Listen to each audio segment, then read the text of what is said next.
మెదక్ జిల్లా కొల్చారం మండల కేంద్రంలోని పోతాంశెట్టిపల్లి రైతు వేదికలో వరి కొనుగోలులో రైతులు తీసుకోవాల్సిన జాగ్రత్తల గురించి రైతులకు అవగాహన సదస్సు నిర్వహించడం జరిగింది.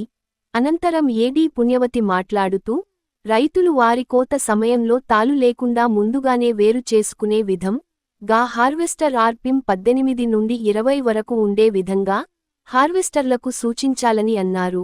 అలాగే ముందుగానే తేమశాతం లేకుండా కళ్లల వద్ద ఆరబెట్టుకొని సీరియల్ నెంబర్ వచ్చిన తర్వాతనే సెంటర్కి తీసుకురావాలని తెలిపారు.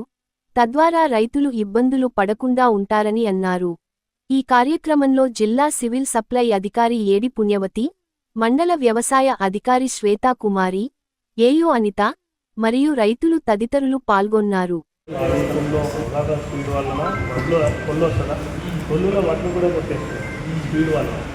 రెండోది ఏం బండ్లు ఉన్నాయి కదా, ఏం బండ్లు కూడా అధిక స్పీడ్ మీద వడ్లు అయిపోతుంది.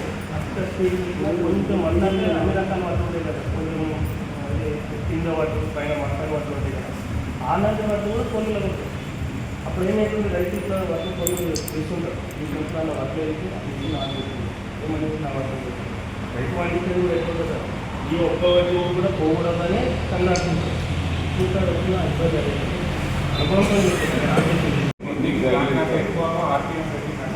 ఉంటే కాలు చెప్పాలంటే 90% మనకు అప్పుడే వెళ్ళిపోతాను. మ్యాక్సిమం పోతుంది సార్. కాలు పోవడం జరుగుతాయి. అంటే గడ్డడ కానీ మిషన్లో గడ్డడం కానీ దొడ్డు వడ్ల కుక్క చెందడం, సన్న వడ్ల కుక్క చెందడం మార్కెట్ చేసుకుంటూ పోతుంటే వడ్లు విధానం కొలు విధానం. వీళ్ళు దొడ్డు వడ్లు మార్కెట్ చేసుకుంటూ అదే చల్లడం సన్న వడ్ల పెట్టినారు. అన్న వడ్లు పోతే కాలు